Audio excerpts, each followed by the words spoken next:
In a major development that could transform public transport access for millions of older residents across England, the UK government has officially confirmed that local councils have the power to reduce the qualifying age for the older person's bus pass. This revelation, quietly tucked into a written response to a parliamentary question, could open the door to sweeping local reforms provided councils act. The change comes amidst growing pressure from campaigners who say it's time for equality across the UK, as England remains the only nation where people outside London must wait until the state pension age, currently 66, before receiving free bus travel. But the question now is, will councils take up the challenge?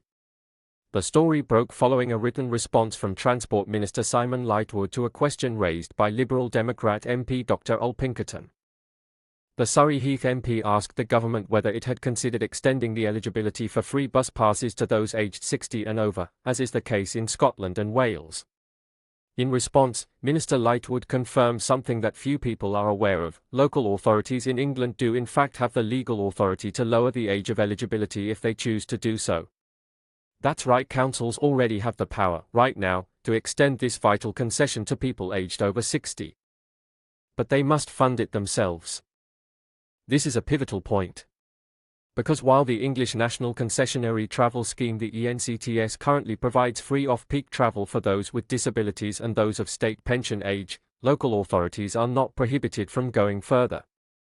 As Minister Lightwood explained, councils can introduce additional concessions, including offering free travel to residents aged 60 and above, but these additional benefits must be paid for out of their own local budgets. At present, the national ENCTS scheme costs around £700 million a year to operate. That's a substantial sum, and it's one of the reasons any national expansion is approached with caution. Lowering the age nationally would carry significant costs the government argues would put strain on financial sustainability. However, with local authorities given full discretion to enhance the scheme as they see fit, the ball is in their court. Yet many local councils are already grappling with budget shortfalls, austerity-era debt burdens, and rising demand for social care. This raises real concerns about whether many councils can afford to expand eligibility for bus passes, no matter how popular or necessary the move might be. The question now isn't whether councils can act. It's whether they will. And the public pressure is mounting.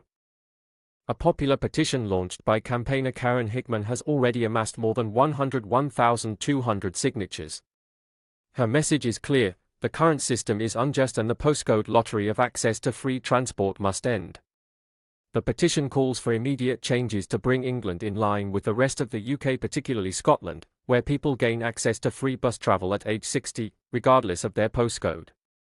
Karen argues that this is not just about money, but about fairness, equality, and mobility for older adults. Many over 60s begin driving less due to health, cost, or environmental concerns, making access to free public transport not just a convenience but a lifeline. We need equality on public transport, the petition states. Currently, people in England who do not live in London are not entitled to free bus travel until they reach the state pension age, which we believe has changed dramatically. It's unfair, and it's time for change. The age of eligibility for free bus travel has long been a point of contention and division within the UK. In Scotland, Northern Ireland, and Wales, residents can typically access free travel at age 60. In London, a separate 60-plus Oyster card allows early access to free public travel. But in the rest of England, residents must wait until they reach 66, the state pension age for both men and women. This discrepancy creates what many call a bus pass postcode lottery. A 61-year-old in Edinburgh rides for free. A 61-year-old in Newcastle pays full fare. This kind of disparity, campaigners argue, undermines the principle of a unified welfare state and penalises people simply for living in the wrong region. With the government having committed a whopping £955 million for bus services across England for the 2025-26 financial year, £243 million earmarked for bus operators and a further £712 million for local authorities, there is now funding available that could, in theory, support a local expansion of concessions. But the critical point is that it's entirely up to councils how that money is spent. Transport Minister Simon Lightwood has confirmed that funding allocated to local authorities to improve services for passengers can be used in whichever way they wish. This could include extending the discretionary concessions available. That means councils can decide right now to use their share of the new funding to reduce the bus pass age in their communities. But it remains to be seen how many will step forward. As Parliament deliberates whether to debate the petition, thousands of older adults across England are watching and waiting. For many, free bus travel isn't just about economics, it's about staying connected, remaining independent, and maintaining a sense of dignity. Many in their early 60s are already struggling with the cost of living crisis. Rising food prices, energy bills, and transport costs mean that every penny counts. And for those on limited incomes, even a few pounds saved on bus fares each week can make a significant difference. One supporter of the petition wrote, "I worked hard all my life and paid my taxes. Now I'm 62 and can't afford to visit my family without spending £10 on bus fares. Why should I wait until 66 when others in Scotland get it at 60? Another added, "This isn't just about fairness, it's about health. I need to attend regular medical appointments, but I can't drive anymore. Bus travel is my only option, and it's getting too expensive." This issue isn't going away. If anything, the campaign is gathering steam. With over 100,000 voices demanding change, and Parliament now officially acknowledging the petition, the matter is squarely in the public spotlight. The government has confirmed that councils have the legal tools. They've confirmed the funding exists. Now it's up to local leaders to listen to their communities and act. Campaigners are urging people across England to contact their local councillors, write to MPs, and speak up at council meetings.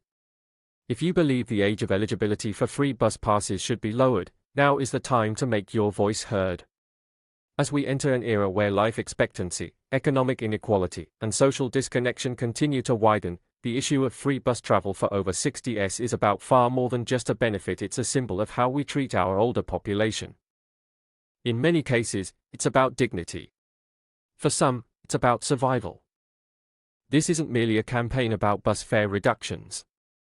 It's about public health, mental well-being, and the right to remain active and connected in older age. It's about the woman in her early 60s who has lost her partner and now lives alone, relying on a weekly trip to the local town for groceries, a warm chat at the cafe, and some semblance of community.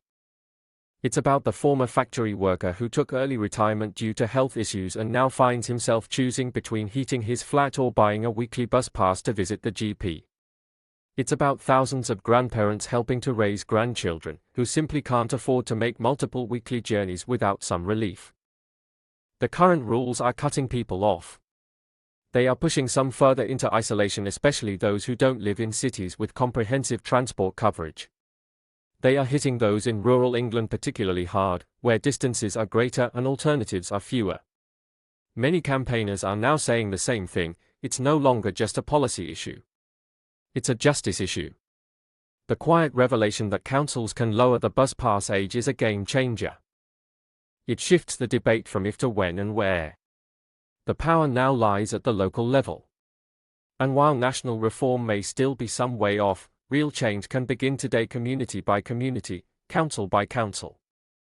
So if you're over 60, or nearing that milestone, and you're feeling the squeeze, know this: you're not alone, and you don't have to accept the status quo. A national conversation has begun, and it's being driven by ordinary people demanding equality, fairness, and respect.